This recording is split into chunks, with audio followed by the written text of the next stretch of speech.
Greetings, historians. Welcome back to the channel. This is going to be an episode on why did the Qing Dynasty fall? This relates to the International A-Level China from 1900 to 76 topic, or you might just be interested in wondering why a 2,000-year-old empire fell to a group of men that just wanted a cup of tea.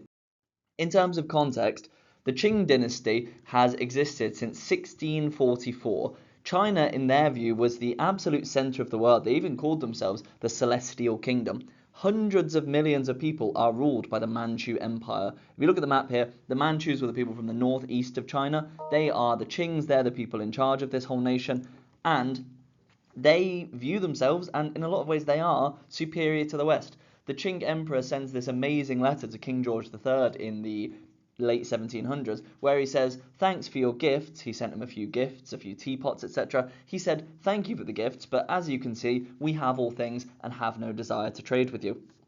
But then there is something called the Century of Humiliation. This destroys this idea that the Qing dynasty in China is superior to the West. And by 1911, the Qing dynasty actually falls. 2,000 years of imperial rule just kind of comes to an end. Not even with a loud bang, really, just kind of with a whisper.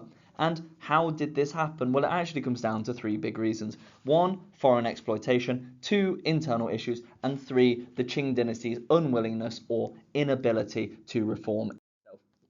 So firstly, we have to talk about the foreign exploitation here. The meme is a vast oversimplification, but it actually does help to explain just how bad foreigners exploited China and the extent to which they destroyed the Qing dynasty. So the Century of Humiliation is a period of foreign exploitation and unequal treaties that didn't necessarily create problems in China, but exposed the fragility of the Qing dynasty. Firstly, there's the two Opium Wars where Britain goes to China and says, we want to buy your things. China says, cool, we'll sell you them. Britain says, we want you to buy our things. China says, no, we don't want your things. So Britain goes to war with China twice and forces them to accept free trade. It forces China into the international capitalist order.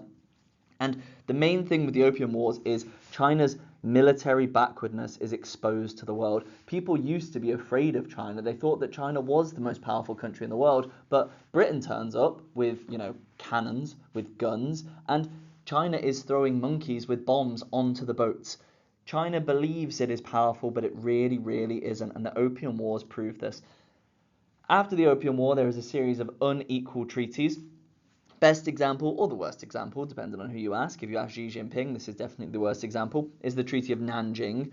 This gives Hong Kong to Britain, which they'll keep until 1997.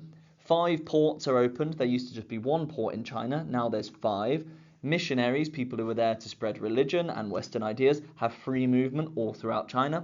And there is a big erosion of territorial sovereignty, meaning that parts of China are taken from the government and given to foreign powers like Hong Kong, like Canton. China doesn't own its own country anymore, the foreigners do.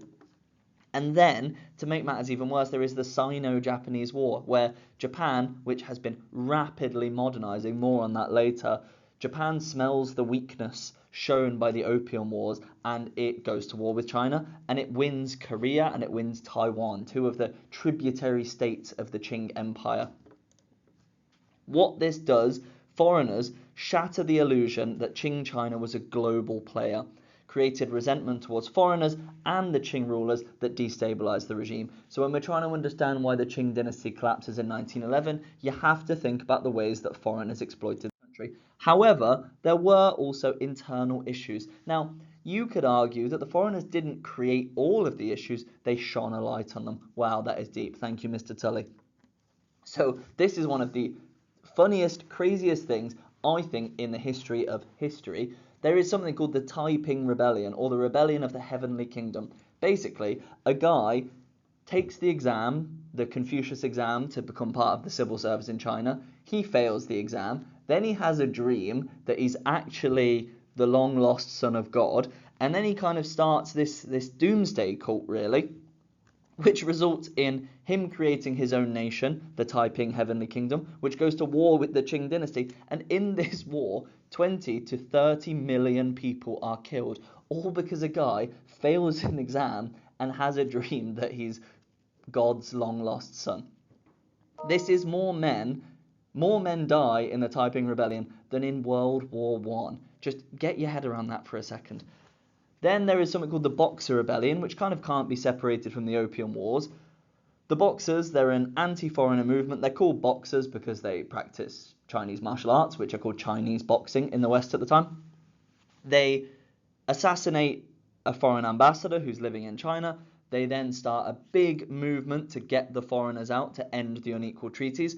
The big problem here is the government decides to support the rebels and goes to war with the world. And you can see the meme here. There is a massive coalition of 11 countries that crush the Boxers and then put on the Boxer Protocols.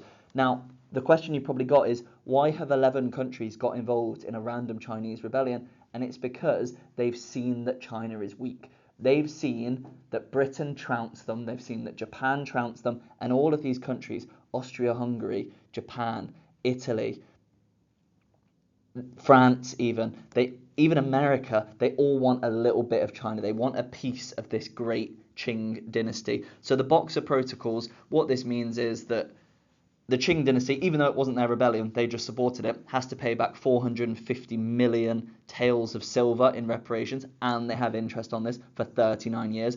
Foreign armies are allowed to live in Beijing, but Chinese people aren't. They have to build a statue with their own money to the foreign ambassadors that they killed, just a complete humiliation. And also, there is big ethnic tension in China.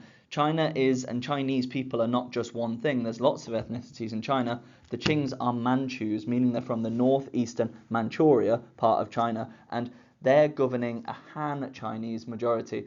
And the thing that they do, which really exacerbates the tensions, is they make every man who is not a Manchu wear a ponytail as a sign of deference, which creates massive resentment over the 300 years that they're in charge of China. So Britain, and I'm not just saying this because I'm British, Britain didn't create all of China's issues, it made them worse, and it exposed that the Qing dynasty was not as strong as people thought it was. And then finally, things could have been different. China could have saved itself, but kind of similar to Russia in a way, it was unwilling or unable to change. So there is something called the self-strengthening movement in the 1860s, where a group of university-educated Chinese people, young people, they want to learn from the modern industrialized countries. And they go to Britain, they go to France, they go to Germany, they go to America, and they come back with all these new ideas about factories and weapons, but they don't pay attention to any of the political stuff. They try and bring back industry and capitalism without also bringing back individual liberty and property rights, meaning that the self-strengthening movement fails because they try and take things from the West, but they won't let go of their Chinese Confucian essence. Then there's something called the 100 Days of Reform, where there's a young emperor, you don't need to know his name, he tries to do some real change in China, but he's actually put on house arrest by his aunt, Cixi. You can see from the meme here, she does not like the idea of change.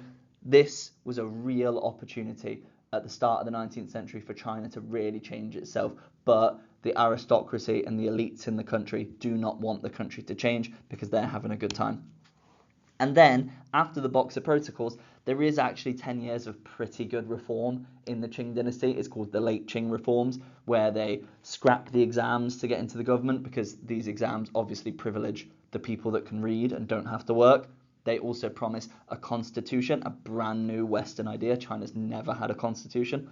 But by this point, the damage is already done. And I think the best way to end this is China wasn't unable to reform, it was simply unwilling to reform because it could have worked. And the best example is Japan.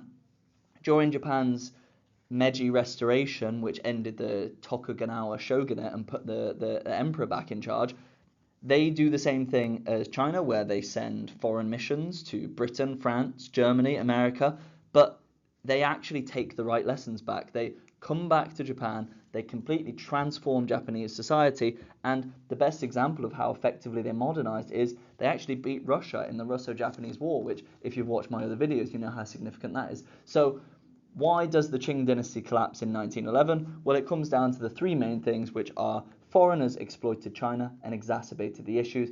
There have been internal issues for about 100 years before the foreigners turned up, and China had opportunities to fix itself, but it refused them at every single turn. Thank you for watching. Shout out to all my classes. Shout out to my year 9s, my 11s, my 12s, my 13s. Yes, even the year 10s. Please subscribe to the channel, like, leave a comment, and I'll see you in the next one. Keep on historying.